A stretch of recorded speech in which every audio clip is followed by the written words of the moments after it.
Ever since my husband's company found its footing, he morphed into a stranger. His affair with another woman became brazen, as if he didn't care about hiding it anymore. When I confronted him, he dismissed my concerns with a mocking laugh.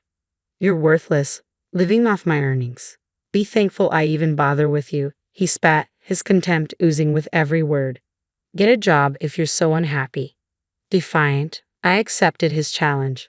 Landing a position at his family's company, I plotted my retaliation against Michael.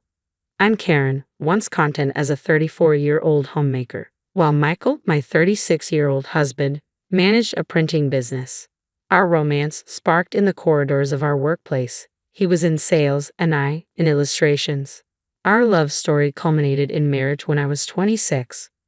Once we settled into our routine, he made the bold move of resigning from his job, proposing the idea of launching a new venture together. Uncertain, I sought counsel from our trusted business partner, Bob, with whom we shared past collaborations. Bob, a seasoned CEO known for his diverse business ventures and adeptness in advertising, readily lent his support. Bob backed our endeavor and even contributed funds. I recounted, "Karen's illustrations have always impressed me," Bob remarked, his praise leaving me humbled. With gratitude, we vowed to steer our company to triumph. Just the two of us, I affirmed to Bob as we embarked on our entrepreneurial journey. Initially, we grappled with the constraints of a cramped apartment. However, with the ascent of our company, we upgraded to a sleek high-rise condominium. It was then that my husband broached the idea of me focusing solely on homemaking. "I'll hire someone else for the illustrations. Eventually, I need your full support," he asserted, his words leaving me torn. Reluctantly, I confided in Bob, our steadfast investor. "I regret to inform you, but I must step away from illustration work," I disclosed to Bob. His empathy was palpable. "It pains me to think I won't have the pleasure of witnessing Karen's illustrations anymore. Yet if you ever decide to return to it, just say the word. I'll stand by you," Bob reassured me. "Thank you, truly," I expressed my gratitude. And thus, I embraced the role of homemaker to bolster my husband's aspirations. However, my passion for drawing persisted, finding solace in sharing my illustrations on Instagram. The unexpected warmth of response has become my clandestine delight. As my husband's business flourished, our lifestyle mirrored its success. His investments yielded opulent returns, evident in the acquisition of a new car and bespoke suits from prestigious labels. While I deemed these indulgences excessive, I recognized their significance in his role as the company's figurehead. Despite his demanding schedule, he remained steadfast in our tradition of sharing dinner at home. It was a solemn pact, a sanctuary carved out for just the two of us amidst the chaos. Over these meals, he divulged the company's forthcoming ventures, a privilege that filled me with contentment. Supporting his ambitions became my source of joy. I once believed our harmonious routine would endure indefinitely. Despite the company's continued prosperity, subtle shifts began to emerge in my husband's demeanor. Gone were the animated discussions about business during our dinners. "How's everything at the company?" I inquired, met with lukewarm responses. "Everything's fine," he'd mutter, his enthusiasm conspicuously absent. Persistently, I probed for more details, only to be met with terse rebuttals. "Don't pry, you wouldn't understand. You're always here. I shouldn't have to explain every little detail." His words pierced through me, a stark departure from the understanding and camaraderie we once shared. I attempted to rationalize his behavior as fatigue or stress, but that night, as he silently retreated to our room after dinner, I couldn't shake the feeling of unease settling in. This pattern persisted, with my husband increasingly opting for dinners away from home. Feeble justifications of social obligations or client meetings replaced our once sacred mealtime together. Despite my waiting patiently, delaying my own dinner, his absence grew routine, his excuses dwindling to nothingness. Confrontation only invited his wrath, a stark departure from the partner I once knew. I felt reduced to a mere servant in my own home, the weight of his indifference crushing me to tears. We once weathered the storms of entrepreneurship together, hand in hand.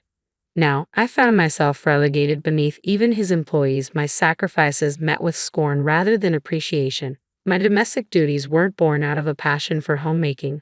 They were a testament to my unwavering commitment to his aspirations. Yet any semblance of gratitude had long since vanished from his eyes. In his absence, I find solace in my illustrations, a sanctuary where stress dissipates and creativity flourishes. With each stroke, my online following burgeons, their supportive comments a balm to my weary soul. Among them, a familiar name emerges, Bob's. Bob extends an offer to collaborate again. A glimmer of hope, I muse, buoyed by the prospect. Without this beacon, I might have succumbed to despair. As our shared dinners faded into memory, a palpable chasm widened between my husband and me. Suspicion crept in, fueled by the faint scent of perfume lingering on his abandoned suit jacket, a fragrance foreign to him. When confronted, he flippantly dismissed it as a triviality, a smirk playing on his lips. His nonchalance stoked the embers of my long-suppressed sorrow, igniting them into a fiery rage. Enough with the charade, I resolved. Left alone in the confines of our home, relegated to mundane chores, the gnawing fear of societal abandonment gnawed at my sanity with each passing day. My friends could only offer envy, while my parents dismissed my concerns as trivial luxuries. Left to grapple with my turmoil alone, I bore the weight of my suspicions in solitude. Then, one fateful evening, my husband returned home inebriated.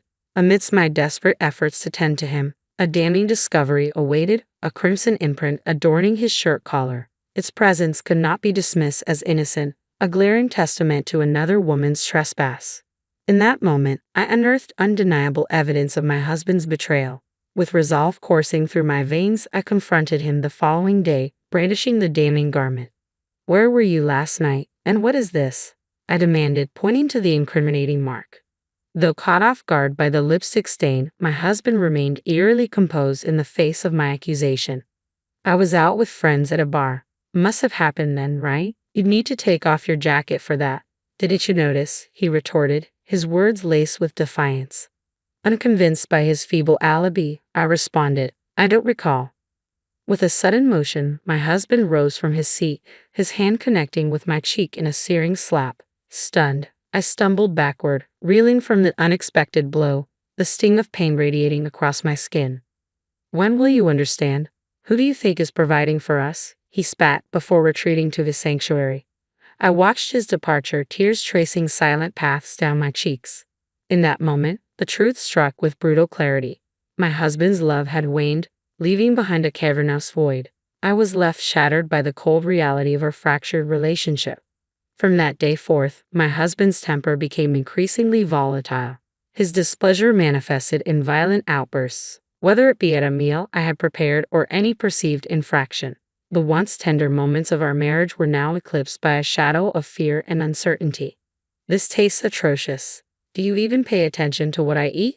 If you want to keep being my wife, you better sharpen your culinary skills," my husband berated before storming out of the room. "I'll dine out. Eating this would sabotage my productivity," he declared. I trailed after him, desperation evident in my voice. "Please wait. I want to prepare meals you enjoy. But you're never home or communicate with me. How can I cater to your tastes like that?" My husband clicked his tongue in irritation at my plea. "Should we just divorce then? I'm fine with it. I can manage without you, but can you survive without me?" he sneered, his gaze piercing through me. "You're nothing but a leech, living off my earnings," he spat, his words a venomous assault. In that moment, a realization dawned upon me. This man was beyond redemption. The compassionate husband I once knew was a relic of the past. "Then I'll find a job," I declared. "What? What's gotten into you?" My husband's voice echoed with incredulity. "I'll strive for financial independence too," I affirmed. My husband erupted into laughter, doubling over. "Who would you consider hiring someone as powerless as you?" he taunted. Suppressing my rising fury, I maintained composure.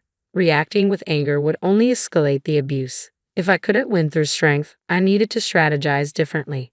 "Fine, do as you wish, but don't neglect your household duties. With your meager earnings, I won't tolerate a neglected home," my husband dismissed, exiting our dwelling. Swiftly taking action, I enlisted the services of a detective to uncover evidence of my husband's infidelity.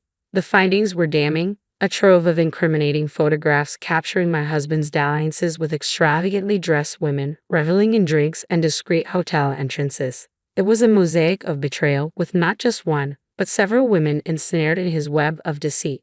Yet as I surveyed the evidence and listened to the detective's report, a peculiar calm washed over me. There was no rage, no sorrow, only a pragmatic acknowledgement of the situation.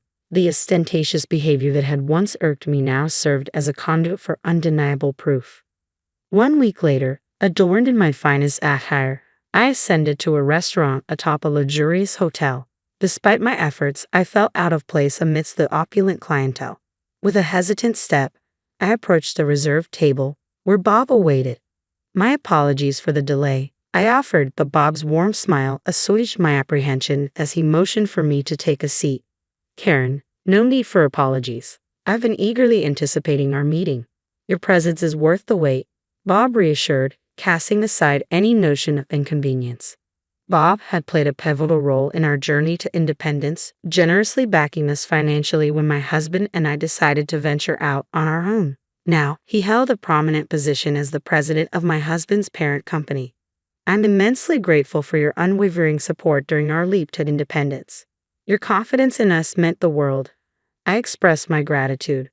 Bob chuckled warmly. It was a no-brainer for me. After all, our history together made it an easy decision, he replied. It's evident the company is thriving under your guidance, I observed. A hint of seriousness crossed Bob's features at my remark. Yes, it's progressing well, but today, our focus is on your acceptance of my invitation, correct? He redirected, his smile returning to reassure me. Yes, indeed, I affirmed, straightening in my seat and extending a warm greeting. Reflecting on our past interactions, I recalled Bob's genuine admiration for my illustrations.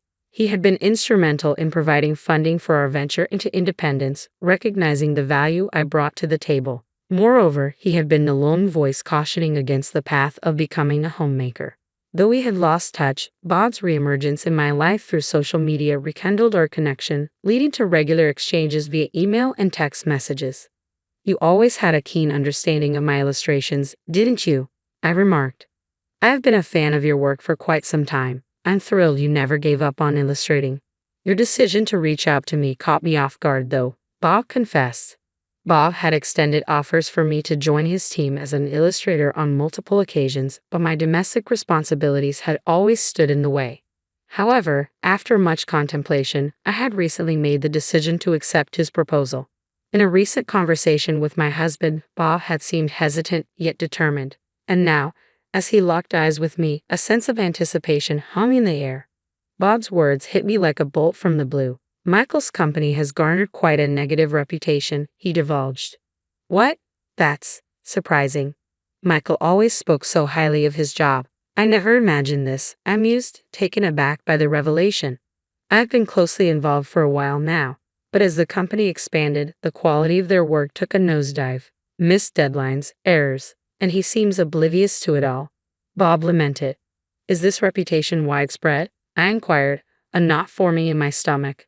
The company's rapid growth initially attracted positive attention. However, it's now under scrutiny for all the wrong reasons. There are even whispers of unsavory affiliations, Bob disclosed, his tone tinged with concern.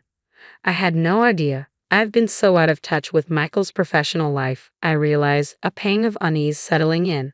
To lighten the mood, Bob chimed in cheerfully, You'll be creating illustrations for us from now on. No need to outsource anymore. It's a significant asset for our company.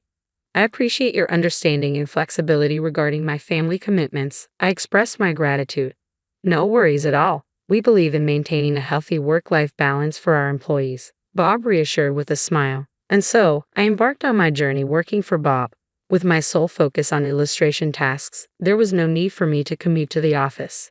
Bob graciously granted me the opportunity to work remotely, allowing me to seamlessly juggle my household responsibilities. The sheer joy of creating art, once confined to a hobby, now bloomed into a fulfilling profession. However, amidst the satisfaction of my work, I couldn't shake the longing to have more control over my time, to pursue my passion without constraints imposed by domestic duties and supporting my husband. With my newfound income, I believed I could sustain myself independently. However, as I diligently worked, one day, the abrupt sound of the door slamming jolted me from my concentration. Rushing to the hallway, I was met with my husband's furious gaze. You traitor, he seethed. Confusion clouded my mind as I struggled to comprehend his sudden outburst. To think my own wife would snatch away my job, he spat. In that moment, realization dawned upon me. My husband's ire stemmed from my collaboration with Bob. which had opened doors to additional contracts with companies affiliated with his own. This was my retaliation, my way of reclaiming power from the one who had belittled me. But irony must have been galling for him, to have his livelihood threatened by the very person he had scorned. You have no authority to dictate my actions. I'm simply carrying out my duties with your explicit consent, I asserted, holding my ground as my husband's anger simmered. If you feel compelled, go ahead and strike me. I won't hesitate to involve the authorities, I declared, unyielding in the face of his aggression. My company's downfall is on your hands. What exactly are you trying to achieve? He accused, his frustration palpable. This has nothing to do with me, I rebutted, resolute in my stance. Retrieving the divorce papers from the adjoining room, I handed them to my husband with a steady hand. We're no longer bound by matrimony. Let's not prolong this any further, I stated firmly, severing the ties that bound us together. You're divorcing me over my company's struggles. You're just after my money, aren't you? I retorted, stung by his accusation.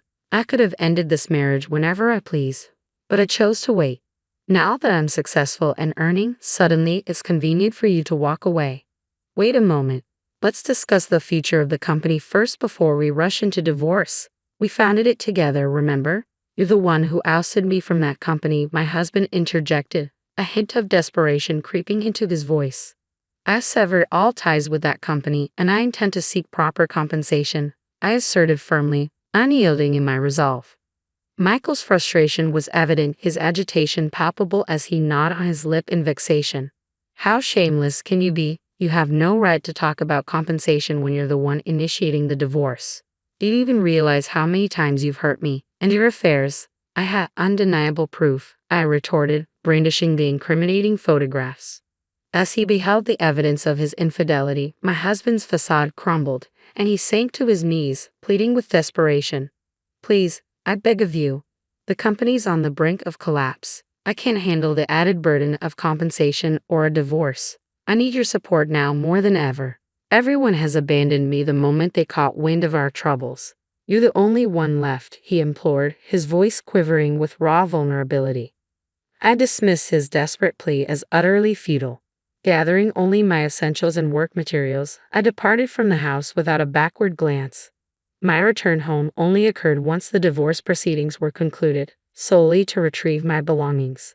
By then, my husband's company was hemorrhaging mistakes, and he found himself deserted by all. Reduced to pleading for funds to compensate me, he spent his days in a pitiful state. In stark contrast, I embraced solitude, forging a livelihood through my beloved craft of illustration.